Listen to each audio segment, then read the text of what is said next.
హైదరాబాద్లోని తెలంగాణ భవన్లో అంబేద్కర్ జయంతి వేడుకలు ఘనంగా నిర్వహిస్తున్నారు. ఇప్పుడు లైవ్ చూద్దాం. అనుకోకుండా ఆనాడు రాజ్యాంగం రాసే క్రమంలో, రాజ్యాంగాన్ని రూపొందించే క్రమంలో భారతరత్న డాక్టర్ బాబాసాహెబ్ అంబేద్కర్ గారి నేతృత్వంలోని కమిటీ ఏదైతే ఉండేనో, చాలామంది మేధావులతో కూడిన కమిటీ, దానికి చైర్మన్గా డాక్టర్ బాబాసాహెబ్ ఉండే. సో ఆ కమిటీ ప్రతి అంశాన్ని సునిశ్చితంగా లోతుగా పరిశీలిస్తూ ఏం చేయాలి, ఏమేం పొందుపరచాలి, మరి ఎన్నో కోట్లాది మంది ఆశలతో ముడిపడ్డ ఈ దేశం, దేశ భవిష్యత్తు, మరి ఇన్ని రకాల వైవిధ్యాలు ఉన్న దేశం, ఇన్ని భాషలు, ఇన్ని మతాలు, ఇన్ని కులాలు, ఇన్ని ఉపకులాలు, ఇన్ని సంస్కృతులు, ఇన్ని ఉన్న దేశం. కాబట్టి దీన్ని ఐక్యంగా ఎట్లుంచాలి, ముందుకు ఎట్లా తీసుకుపోవాలి అని ఆలోచించే క్రమంలో ఆ కాన్స్టిట్యూయెంట్ అసెంబ్లీ డిబేట్స్ అని జరిగినాయి ఆనాడు. అంటే ఆ రోజు ప్రతిదాన్ని చాలా ప్రజాస్వామికంగా, ప్రజాస్వామ్య స్ఫూర్తితోని ఏ అంశమైనా లోతుగా చర్చించి ఫైనల్గా రాజ్యాంగంలో పొందుపరిచినారు. ఆ రాజ్యాంగంలో పొందుపరిచే క్రమంలో ఒక చర్చ జరుగుతుంది.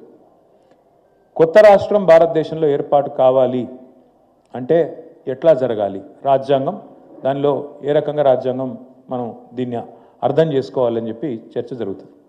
చర్చ జరిగితే కొంతమంది అందులో సభ్యులు మాట్లాడుతూ ఏ రాష్ట్రం నుంచి అయితే వేరుపడదలుచుకున్నారో ఆ రాష్ట్రం యొక్క అనుమతి ఉంటేనే, ఆ రాష్ట్రం యొక్క శాసనసభ తీర్మానం చేస్తేనే వేరుపడాలే, లేకపోతే కుదరదు అని కొంతమంది వాళ్ళు ప్రపోజ్ చేస్తారు, ప్రతిపాదిస్తారు. దాని మీద చర్చ చాలా జరుగుతుంది. 2 రోజులు 3 రోజులు చర్చ జరుగుతుంది. ఆఖరికి చైర్మన్గా డాక్టర్ బాబాసాహెబ్ అంబేద్కర్ గారు ఒక మాట చెప్తారు. 2 అన్నదమ్ముళ్ళు ఉంటే చిన్నవాడు నాకు అన్యాయం జరుగుతుంది, నేను ఏరుపడతా అంటే పెద్దవాడు అనుమతి కావాలంటే కుదరది. మందబలంతో మరి నాకు సంఖ్య ఉంది కదా, నేను పెద్దవాడిని కదా, నాకు శక్తి ఉంది కదా, కాబట్టి నేను చిన్నవాడిని శాశ్వతంగా తొక్కి పెడతా అంటే ఆ చిన్నవాడికి ఎన్నటికి కూడా న్యాయం జరగది. ఇదే సూత్రం కొత్త రాష్ట్రానికే కాదు, అల్పసంఖ్యాకులుగా ఉండే మైనారిటీలకు వర్తిస్తుంది, తక్కువ సంఖ్యలో ఉండే మరి ఇతర వర్గాలకు కూడా వర్తిస్తుంది. అదే మాదిరిగా అంటే దానికి ఒక అద్భుతమైన మాట వాడతారు వారు, టిరనీ ఆఫ్ మెజారిటీ. టిరనీ ఆఫ్ మెజారిటీ అంటే మందబలంతో అవతలవాడు గొంతు నొక్కేడు, అది ఉండకూడదు, ప్రజాస్వామ్యంలో అది కరెక్ట్ కాదు అని మాట్లాడి పొట్లాడి అందరిని ఒప్పించి మెప్పించి ఆర్టికల్ 3లో కొత్త రాష్ట్రాల ఏర్పాటుకు మరి ఆ ఉన్న రాష్ట్రం యొక్క అనుమతి అవసరం లేదు అని పెట్టి ఇవాళ మనం తెలంగాణలో మాట్లాడుతున్నామంటే దానికి కారకుడు ఒకే ఒక్కరు, పెద్దలు డాక్టర్ బాబాసాహెబ్ అంబేద్కర్.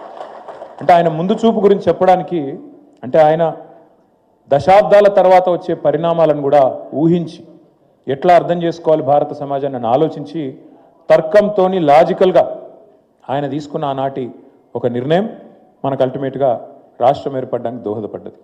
కానీ ఇవాళ 78 సంవత్సరాలు స్వాతంత్రం వచ్చిన తర్వాత, రాజ్యాంగం అమల్లోకి వచ్చిన తర్వాత దాదాపుగా మరి 73 సంవత్సరాలు.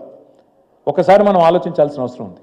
అంటే బాబాసాహెబ్ యొక్క ముందు చూపు, ఆయన ఆలోచన ఎంత గొప్పదంటే, ఆయన నిజంగా చెప్పాలంటే కొంతమంది కేవలం ఆయన కొన్ని వర్గాలకు నాయకుడు, అందులో ముఖ్యంగా ఆయన దళిత జాతిలో పుట్టిండు కాబట్టి, దళిత బిడ్డ కాబట్టి ఆయన దళిత జాతికి మాత్రమే నాయకుడు అన్నట్టుగా కొంతమంది ఆయనని తక్కువ చేసే ప్రయత్నం చేస్తారు.